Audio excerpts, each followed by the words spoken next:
150 meters below the surface of the sea, the water is cold and in perpetual darkness. Less is known about the floor of the world's oceans than the surface of the moon. It is only in the past few decades that scientists have been able to explore this deep underwater world using remote-operated vehicles, or ROVs, and revolutionary manned submersible craft, such as the Jago. For the first time, it's enabled scientists to see, with their own eyes, what lies in these murky depths.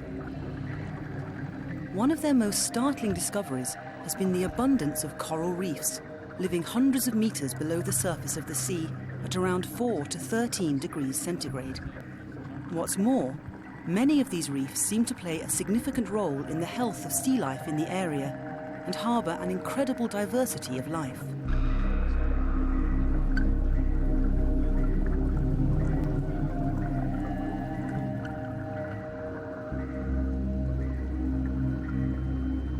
Cold-water corals have been known to scientists since the 18th century, but their abundance in the deeper waters of all the oceans was startling. The Rost Reef, the largest cold-water coral reef so far known, is 40 kilometers long. That's twice the size of Manhattan, and was only discovered in the year 2000. It forms part of a chain stretching from the tip of Norway across Europe to the coast of West Africa. Cold corals are very slow-growing. Individuals can be up to 1,800 years old. Many reefs began forming at the end of the last ice age. Yet, just as scientists are beginning to map these corals and discover their significance to the marine world, so they are also charting their destruction.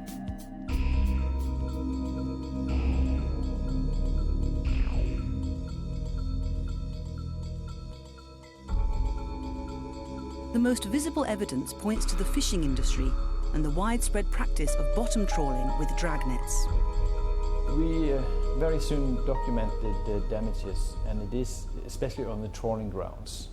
You know, the bottom trawls, it's heavy gear, and the reefs and the coral colonies is very fragile, very easily damaged. So it was quite obvious that this was an activity that couldn't go on. The research vessel geosod is a survey ship belonging to the Norwegian Institute of Marine Research. The institute advises their government on all matters relating to the marine environment.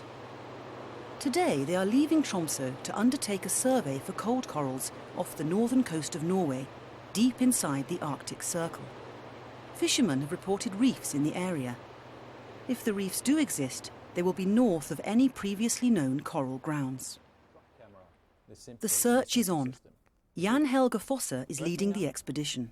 And first of all, I'll just show you what kind of area we are going to. You know, Tromsø is down here.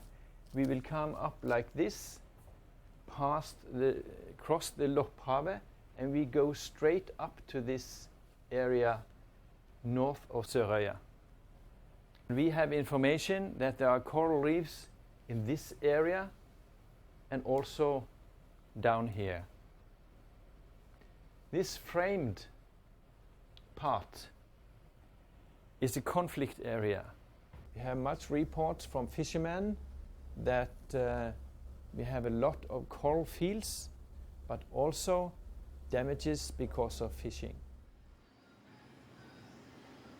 Searching for reefs in an entire ocean is like looking for a needle in a haystack, so the local knowledge of the fishermen is vital. But given the amount of bottom trawling in the area and the coral's fragility, will the crew find their new reef or its smashed remains? Bottom trawling involves scouring the seabed with huge nets 60 meters wide, held apart by these metal boards, each weighing up to 5 tons. Under the sea, heavy ground rollers keep the net on the bottom. Like a plough, the trawl boards dig a furrow through the sea floor. Trawling in deep waters is the most destructive. Many organisms living here are slow to grow and slow to reproduce. The orange roughy, seen on many a dinner plate, can live for over 200 years. Cold water corals are found throughout the world, even in tropical waters and the high seas. These pictures show deep water corals from Hawaii, Alaska, New Zealand, and even the mid-Atlantic ridge. Many countries are still unaware of reefs in their waters, as only the developed countries have the resources to map them. Off the coast of Miami, the Oculina cold coral reefs have been studied since the 1970s, using the revolutionary Johnson Sea-Link submersible. One of these reefs was the Canaveral.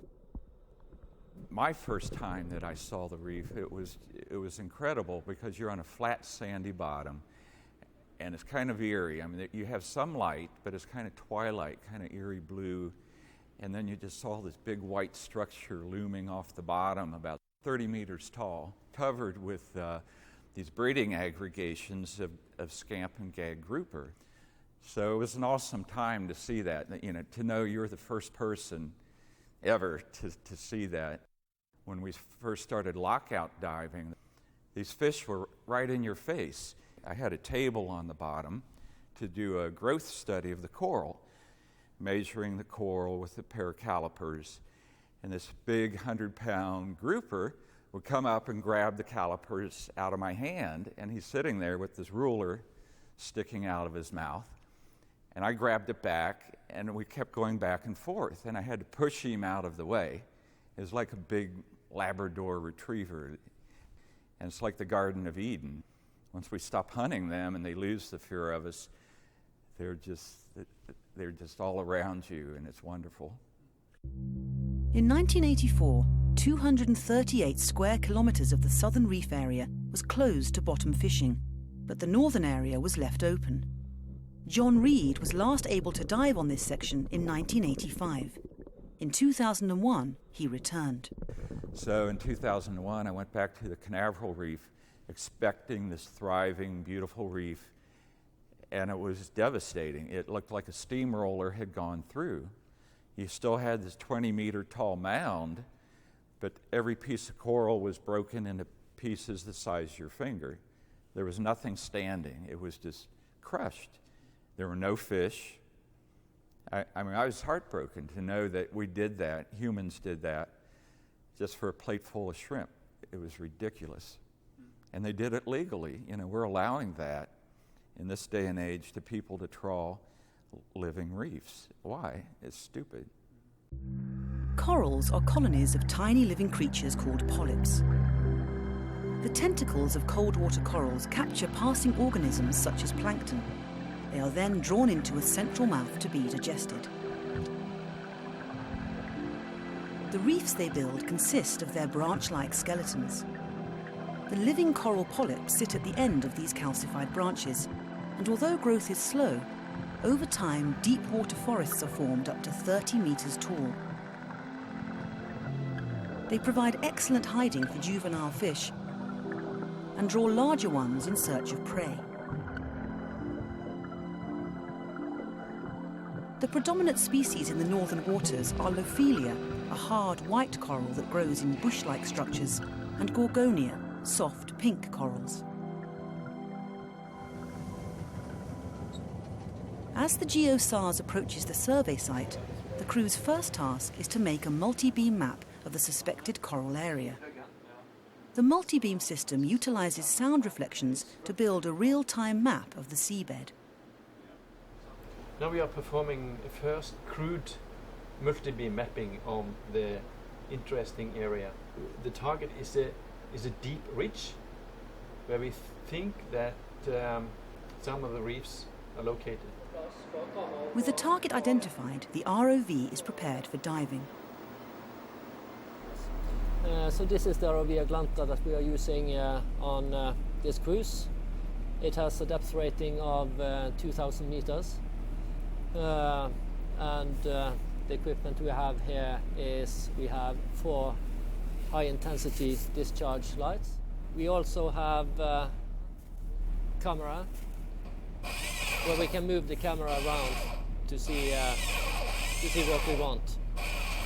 We also have a manipulator arm that we can use to take samples from the seabed or operating.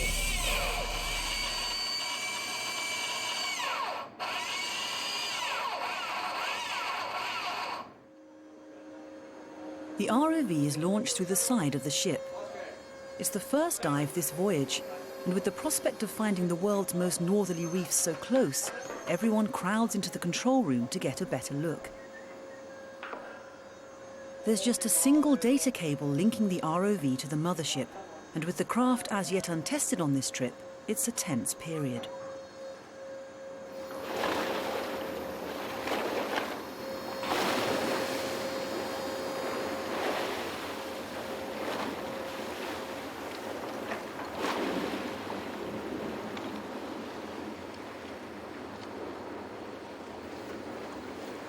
As the ROV begins its descent, expectation mounts.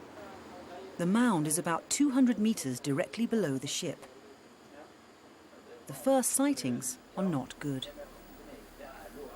Now we have got down to a place with potential coral mounds.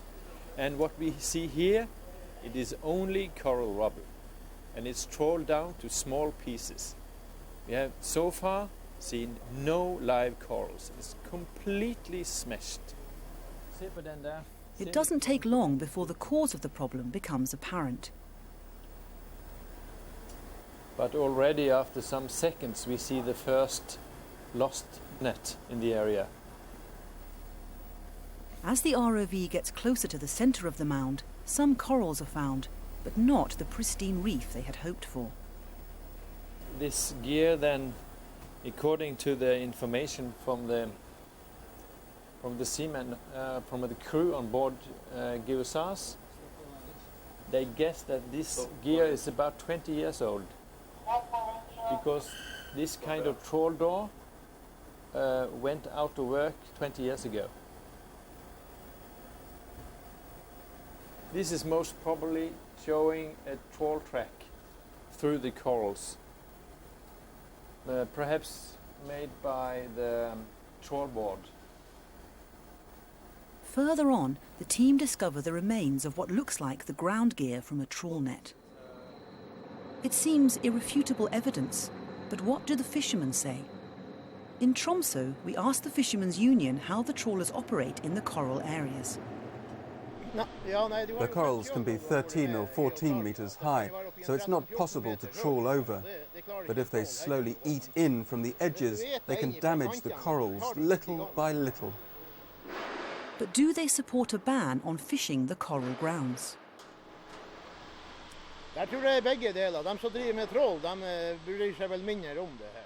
I think it's split. Those who use trawls seem to care less about this. They get good catches if they succeed in trawling through the area. It's different for those who use stationary gear. It's not used in the reef, as we lose the gear. Fishermen using small gear are the most vulnerable to snagging and losing their nets, so tend to fish away from the reef. The Norwegian Coral Act of 1999, amended in 2002, protects all coral reefs in Norwegian waters from intentional damage, with bottom trawling now banned from 5 specific reefs. But Norway has the longest coastline of any European country, its national waters extending 200 miles into the sea, so policing the reefs is not a simple task. One solution adopted in the last 10 years throughout the North Atlantic fishing area is the Vessel Monitoring System, or VMS. The VMS automatically reports a vessel's position and speed, but its purpose is vessel location for fish quota inspections, not to identify illegal trawling operations on reef areas. There have been no prosecutions to date based on VMS data that I'm aware of. In the United States, there's been one. I think there are problems to do with the agreement under which the fishermen entered into the VMS program. I think the fishermen agreed to send the governments these data on the positions of their vessels so that they could protect their interests and stop other nations fishing in their waters. Now, scientists like myself are saying, well, we can use it for all sorts of other things, like the protection of seabed habitats. And that's not what the fishermen originally signed up to, so there are issues to do with that in terms of data protection. The North East Atlantic Fisheries Commission manages the exploitation of international waters in the region. We spoke to Kjartan Hoydal to find out what is being done to protect corals in these areas. One of the things that hasn't really been discussed politically is how much do we want to close. Greenpeace has recently suggested that 40% should be the aim. I would have thought most governments think about something like 5 to 10%. But why is there a delay in protecting coral reefs? The problem is it should be based on scientific evidence.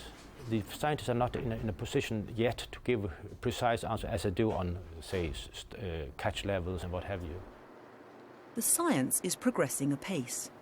In December 2005, scientists from around the world traded information at the 3rd International Symposium on Deep Sea Corals, held in Miami. But some think we shouldn't wait for the science to be complete before protecting the reefs. If there are areas where clearly the bottom trawling can take place in a sustainable manner without adverse impact, then the trawling can resume.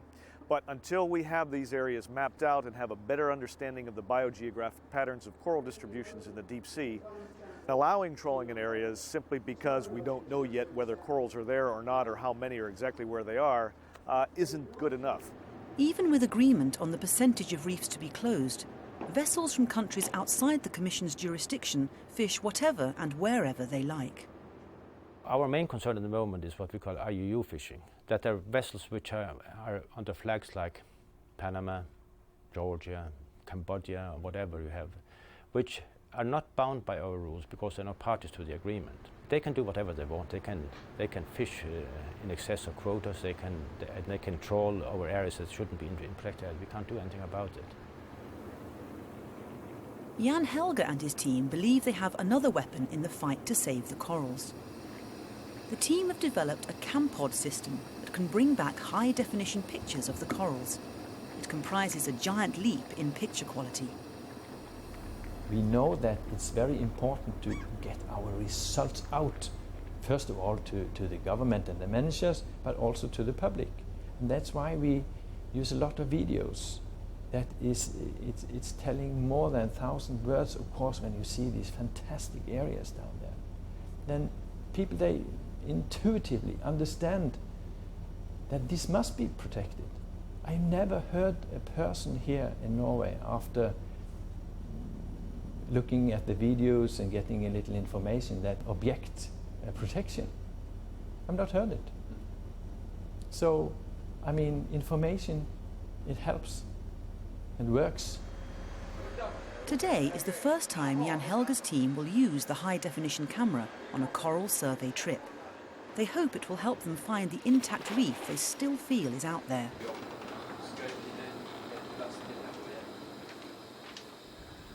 Now we are close to the top of the reef, but we have seen still a lot of damages here, as we saw in the front of the reef, a little lower to the north. However, we have more live corals here than we saw earlier. Still we see signs of fishing activity, like nets and trawl tracks. So it is quite impacted also here. Further on, there was a surprise in store. Yes, here we are really nice. Now this is a fantastic area. A colorful landscape. Sometimes it's really breathtaking because it's so fantastic that deep down in the dark here, facing the Arctic, we have these wonderful, colorful scenes. It's amazing. It's almost unbelievable. And as far as we know, this is the northernmost intact Lophelia reef complex.